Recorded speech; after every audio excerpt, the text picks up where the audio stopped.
ചെറുപയർ വെച്ചിട്ട് എങ്ങനെ പോപ്കോൺ ഉണ്ടാക്കാമെന്നാണ് ഈ വീഡിയോയിൽ കാണിക്കുന്നത്. പോപ്കോൺ എന്ന് പറയുമ്പോൾ നമ്മൾ മലപ്പുറത്ത് ചോളാപ്പൊരി എന്നാണ് പറയുക. ഇനി വേറെ വല്ല പേരും ഉണ്ടെങ്കിൽ നിങ്ങൾ കമൻറ്റ് ചെയ്യട്ടോ. അപ്പോൾ അതാ നമുക്ക് ആ വീഡിയോ ഒന്ന് കണ്ടോക്കാം. ഓര് ചെയ്തിട്ട് ചോളാപ്പൊരി ആവുണ്ടോ ഇല്ലയെന്ന് അറിയാമല്ലോ.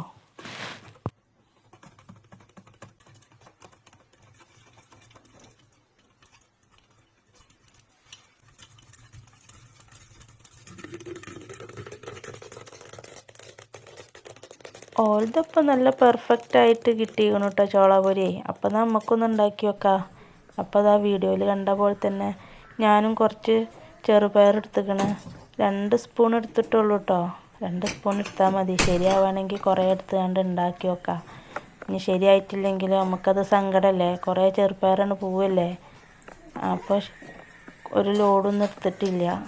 അപ്പോൾ 2 സ്പൂൺ എടുത്തിട്ടുള്ളൂ. അപ്പോൾ അത് കുറച്ച് ഓയിൽ ഒഴിച്ച് കൊടുക്കുകയാണ്. പിന്നെ 1.5 സ്പൂണ് ഉപ്പ് ഇട്ട് കൊടുത്ത്, പിന്നെ അത് നമ്മൾ ചെറുപയർ അതിലേക്ക് ഇട്ട് കൊടുക്കുകയാണ്. ചെറുപയർ ഇട്ട് കൊടുത്തതിന് ശേഷം ജസ്റ്റ് ഒന്നിങ്ങനെ ഇളക്കി കൊടുക്കണുള്ളൂ കേട്ടോ. തിരിച്ച് വേണമെങ്കിൽ സിമ്മിലിട്ട് വെച്ചാൽ, കൂട്ടി വെക്കണ്ട. ഇനി ഞാനൊന്ന് മൂടി വെക്കുകയാണ്. മൂടി വെച്ച് കുറച്ച് നേരം ഇങ്ങനെ വെയിറ്റ് ചെയ്തതിന് ശേഷം നമുക്ക് അത് തുറന്ന് നോക്കാം.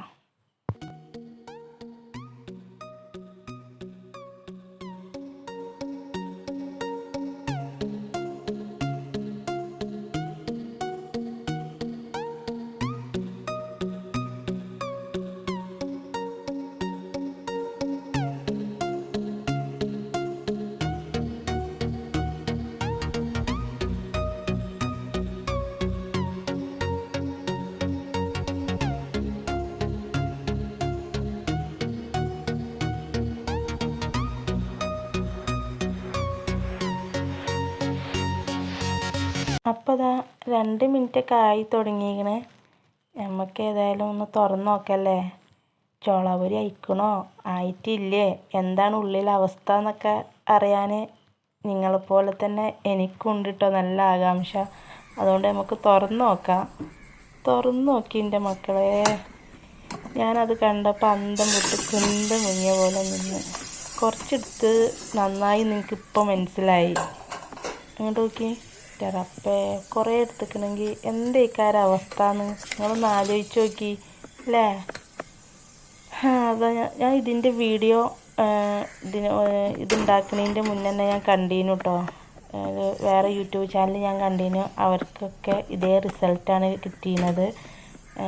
നല്ല ഇതേ ചോളാപ്പൊരി ആയിട്ട് ആർക്കും കിട്ടിയിട്ടില്ല. അപ്പോൾ നമുക്ക് വേറെ പാത്രത്തേക്ക് മാറ്റാം. ഇത് കറുത്ത മാലമുത്തൊന്നല്ല കേട്ടോ, നമ്മൾ ചോളാപ്പൊരിക്ക് എടുത്തതിന് അതേ ചെറുപയർ തന്നെയാണ്. ശരിക്കും തമ്മിലേന് എന്താ കൊടുക്കേണ്ടതെന്ന് വെച്ചാൽ ചെറുപയർ എങ്ങനെ കരിയിച്ച് കളയാമെന്നേനു. എനിക്ക് ഇപ്പോഴാണ് മനസ്സിലായത്. ഏതായാലും പുതിയ വീഡിയോ വരുന്നത് വരെ അസ്സലാമു അലൈക്കും.